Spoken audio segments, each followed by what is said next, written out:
Okay, here are the two new photographs that are now part of my Harry Langdon collection.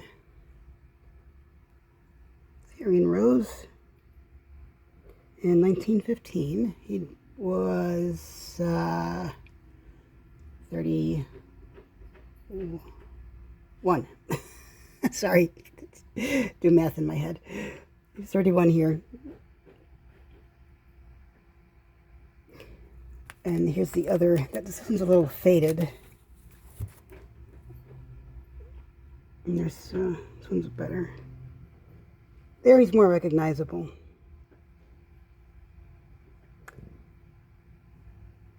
$19.15. And on the back side is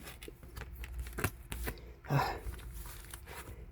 was thinking about should I get the tripod out or should I do this one-handed or what? I should have got the tripod. Oops, okay. There's a better shot with all that glare from the plastic. And there's the wing drops, or just call them wings, I guess, wing drops. And the backdrop Harry painted. That's all his. He traveled with that. All that scenery. He painted it himself, built the car himself. The car did not run. It rolled. What the stagehands would do they would tie a rope under the car and pull it in and out of they would just pull it into the scene of the stage, onto the full stage, because Harry's act was in 4, so it encompassed the whole entire stage. This photograph here, I have multiple copies of. I have 3 or 4 copies, I think. But this is the one that's more common, and even this is not very common. This one I have seen I saw it in a book in the 1990s. And I checked it out of the library. And I did a bad thing. Don't tell anybody. But I returned the book except for these 2 pages. The book had this 2-page photograph of Harry and Rose. Here's the original photograph. The book was called Yesterday's Clowns, and I don't know when it was published, but I checked it out of the library in the 1990s, and I thought, God, I really would want that. I really want that picture. It is so cool. I've never seen that picture anywhere, so I did a bad thing, and I wouldn't be paying for it, I'm pretty sure, in my next life. But I with a razor blade, I scored the photographs, the pages out of the book, and just to prove it, they came from the. Oh wait, I think I. Wait, hold on a second. I wish I could use my other hand. Oh, here we go. See, you can see the pages on the back side. But I was nuts for this photo, and yeah, I did a bad thing. See, it came from out of the book, and the book folded like that. I always wanted this photograph, and I wanted it so badly. Apparently, in 2025, last year, I now have 3 copies of it. And the 3 copies came from this gal who is an ephemera collector, and she goes to flea markets and she buys old photographs. She bought this suitcase. She saw this suitcase at a flea market, and the flea market was in a suburb, like right next door to me. I live in Chicago, and Rosemont is right next door to me. This collector lives in Park Ridge, which is also even more next door to me. It's within walking distance. But this suitcase belonged to Helen Benski, who was Helen Musolf, Rose's sister. A younger sister. I think Rose was the oldest. She had like 5 other sisters. And so the suitcase contained Rose's family's photographs. Rose's mother, Rosalia, but Rose was named after her. That's Rose's sister, Ava. You can see on the back side. Ava. Oh, I should have put this on the tripod. Oh, hi, Bluey. You gonna eat my photographs? Get out of here. Let's beat it. Scram. Out. This is Helen's husband's family. A bunch of Rose's sister Pearl. Her wedding photographs are all in here. Harry, by the way, actually paid for her sister Pearl to get these professional photographs taken for her wedding. Pearl, and oh, here's, hello, Louie. I know, I love you too. Here's Rose and Helen. This is Helen's wedding. That's Rose next to, right and left. Here we go. This is the left side, right? That's the left side. That's Rose, and that's her sister Helen, who is the owner of the suitcase at Helen's wedding, 1912. And then I've got like a bunch of Helen's photographs from her wedding here. I've got her sister Josephine, her wedding photographs. I got more family photographs here. The Benski family. I don't know what to do with these things. I tracked down a descendant, a great-granddaughter who's alive. Have not contacted her yet. I think she's on Facebook. I got her name. But I don't know what to do with these Benski family photographs. The Langdon photographs and anything with Rose in it, I'm keeping. And I worry about, if I contact this person, will this person want,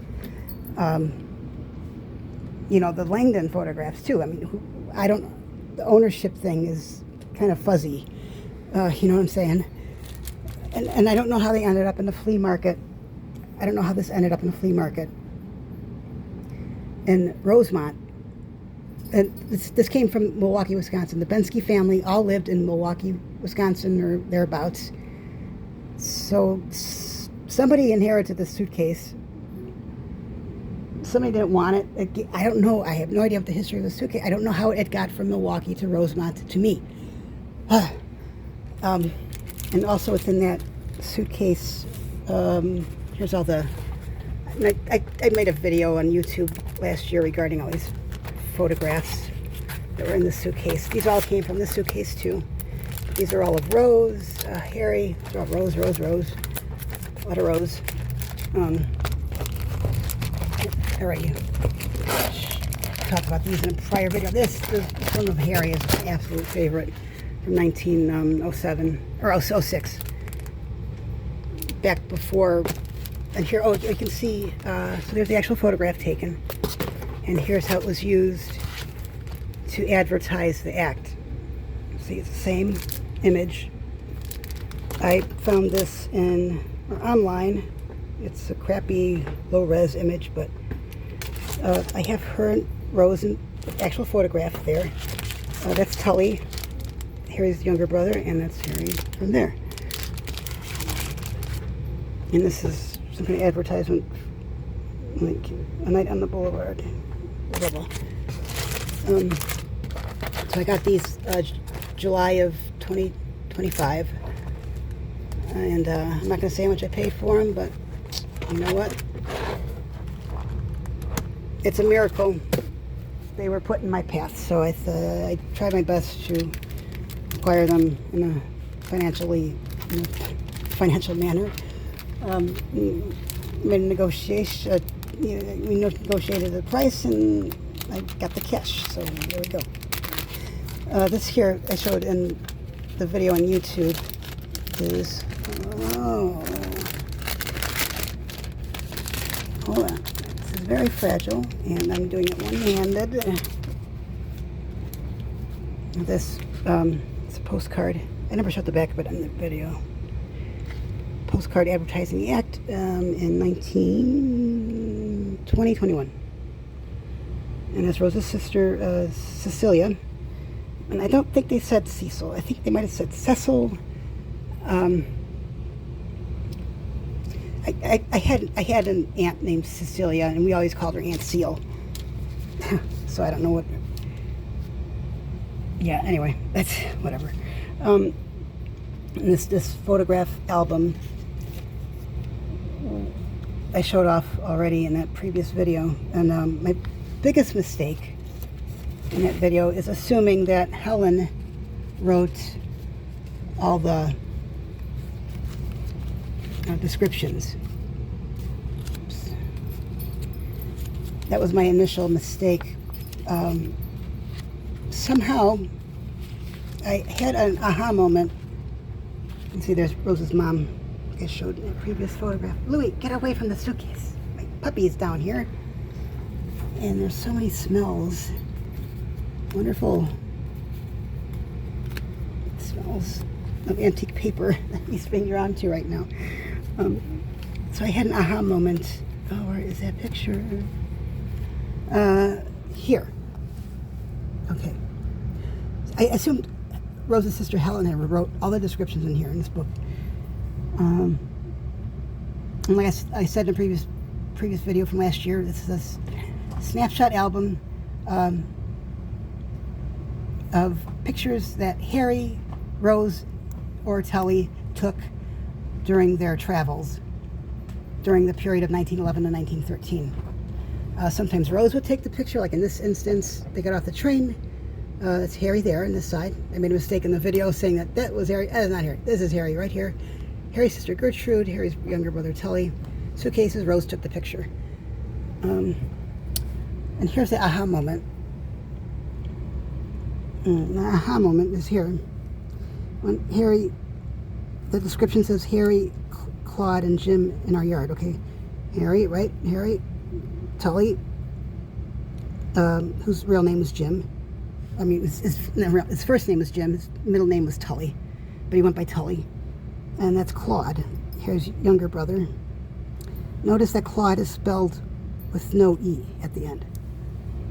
And I just assumed that Helen wrote this and she didn't know the correct way to spell Claude. But here's the aha moment. In December of last year, I scanned all the Harry Langdon Wild About Harry Society newsletters. Here they are. I was a member from just shortly before it started to when it ended, 1997 to 2000. I got every issue, scanned them all, put them on archive.org, without Mr. Bennett's permission. So far, nobody has come knocking on my door, issuing me a summons, putting me in jail, or cease and desist. I've got nothing of the sort. They're still on archive.org until I'm threatened to take them down. But they're on there. Every single page I scanned. When I came to this issue, all right, here's the aha moment. Okay, so these are photographs that were given to Harry's nephew, Donald Langdon. Donald Langdon is the son of his younger brother, Claude. Claude down there, right? Younger is his son. He had these photographs from his dad, Claude, right there. So these were given to Claude from Harry himself. You can see there it says, oh wait, okay, wait, hold on, oh, I'm sorry, this is the one. This one says, to Claude, Nellie, Claude's wife, and Donald. Donald is the son of Claude, from Harry. Harry spells Claude. This is Harry's handwriting. It's his inscription. He spells Claude with no E. C-L-A-U-D, no E.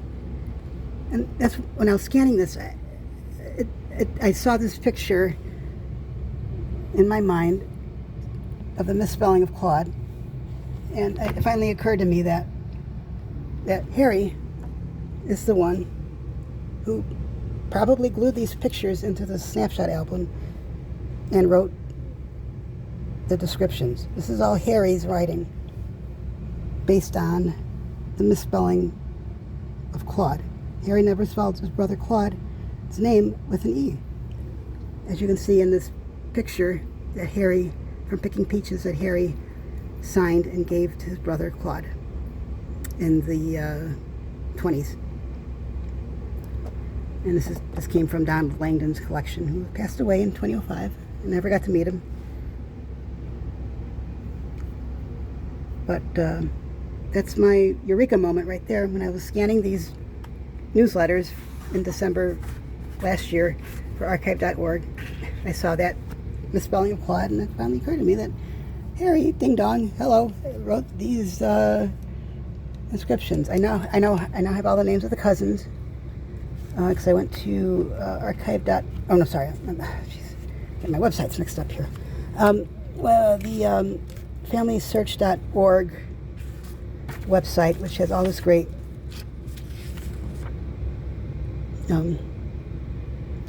information regarding Rose's family. And I figured out that, oops, where's that cousin's photo? That's Aunt Abigail that Harry went to visit in Clinton, Illinois. It's Abigail. Sister Abigail, and it has her children's names here, which are the cousins. They got all their names. I kind of figured out by looks, who's who and who's the youngest, who's the oldest, and so I got those names. Jeez, I got more vaudeville stuff. Hold on. I was just going to shoot the 2 new pictures, vaudeville pictures, and it's like, oh, I got all this great stuff. I wish I could just show everybody all this great stuff I have.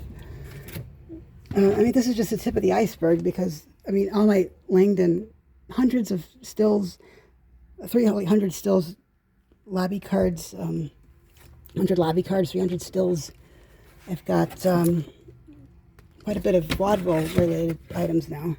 And these are lobby cards that Harry drew originally, and then he had them photographed at a PETA studio in New York to promote his vaudeville act. So he drew. These are not the original drawn pictures, but they are the photographic reproductions. These came from a collection.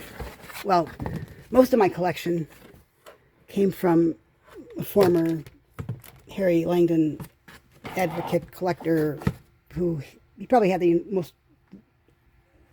biggest Langdon collection that's out there. He put it all up for auction, hundreds of items, in 2024, March, I think.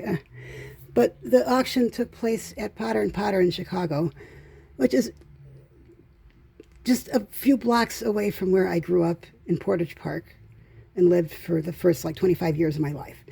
The biggest Langdon collection in the world landed at Potter & Potter in Chicago, and I found out about it indirectly, thanks to my entourage, my spiritual entourage, and that's where I got the majority of my Langdon collection from, and these are part of it. I also got Harry's 1928 Hal Roach contract somewhere. I put it somewhere. I was going to show it. Where did I put it? Oh, I'm up here. See, I've got Harry's 1928 Hal Roach contract. I'll just skip to the last page. It's legit. And here's little notes and initials by Harry and Hal Roach. Here's a Ben Shipman's stamp. The pages are very thin. But there's a page where it talks about his salary and how it was going to increase.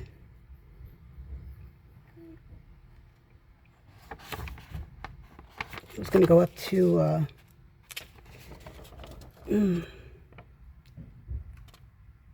it's going to go up to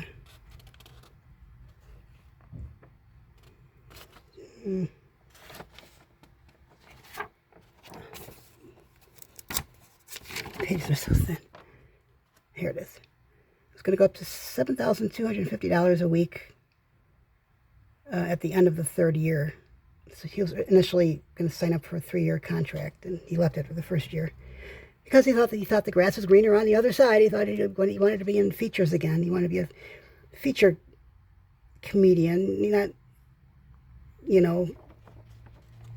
making 2-reelers, which was a huge step down for his ego. So yeah, 7,000. Look at that. The money's nuts, I swear. I don't know what's going through his head, but it's an awful lot of money. I got this letter that it's a carbon copy Harry signed and returned to Columbia in 1934 regarding his contract. Oh, let's see. Oh, here's more vaudeville stuff. I got like 2, 3, 4 vaudeville programs. This is the earliest one. It's 1905.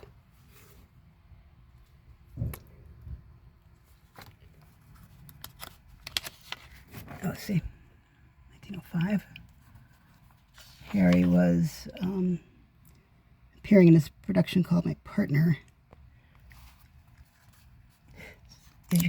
So the act information's in the middle and it's surrounded by ads. You can't get away from those ads, can you? Ads everywhere. You still have to deal with them. And here's the cast from My Partner. There's Harry right there. 1905.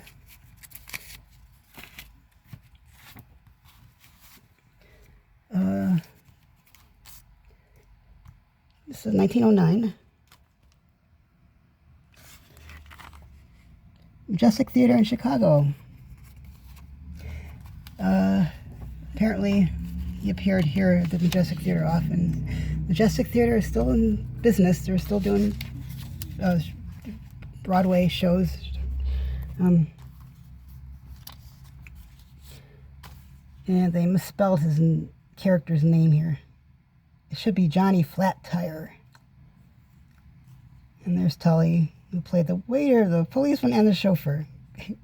Very talented actor doing 3 parts there.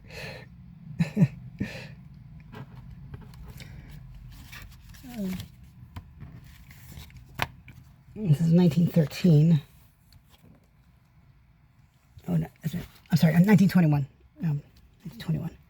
Act changed to after the ball, and Tully's fighting in World War I, and Sister Cecilia took Tully's place there. It was in 1931. This is the Orpheum. Los Angeles, 1913. Ta-da. And next page. Pretty cool. Yeah, a lot of the vaudeville photographs I got from the flea market person, the suitcase. A few of them are stamped Majestic Theater, property of Majestic Theater, Chicago, and I just think that's pretty cool. Yeah, that one. I try to shoot a short video, and it's never short. It's just never short. That's a picture of Tully. There's a few of them that say, please return to Majestic Theater. And, like me cutting the page out of the book and returning to the library, Harry took it upon himself not to return the photograph and not listen to rules and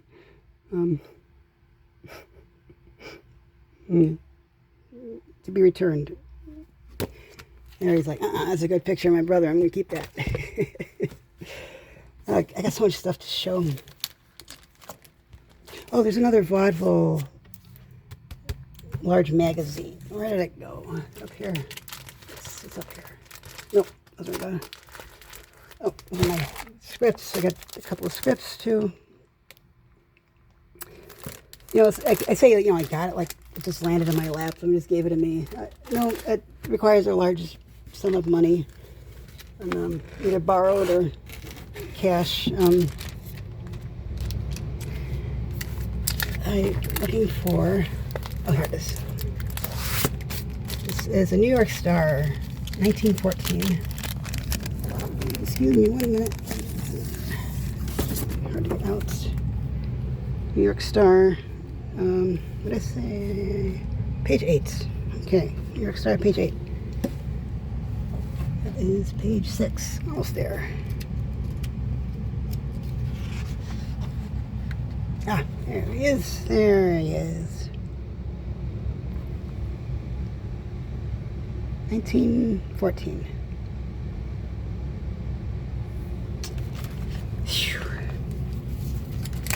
Yeah, the Margaret Herrick Library is getting this stuff when I'm done playing with it. And hopefully I'll know when my end is near, so that I make sure that I'm involved with them receiving everything. Oh, I see that the coat's in here too, and it's fine. It's fine. It looks like it's fine. It's protected. This is a safe I bought that is fireproof, floodproof, explosion-proof. When you live in a city like Chicago, anything can happen. It has happened. We've had house fires. There was a house down the block that exploded from a gas leak. Our house here actually had a car break through our retaining wall and crash through the wall back when my grandparents owned the house in the early 90s. The car was in the basement. It nearly missed the gas line. The house could have exploded. My grandparents could have got blown up. So, I'm not being paranoid by buying a safe and putting all my Harry Langdon stuff in it. So everything's in here. And if the house blows up, the safe will be fine, and Harry's stuff will be fine. I don't know if I'll be fine, but we'll see. I should probably leave a note in there saying, if Nicole is deceased and no longer in existence, please give this stuff to the Margaret Herrick Library. Thank you. And I guess that's the end of that. I'm so sorry. I tried to do a short video, and it's never short. I wish I could share this stuff with everybody.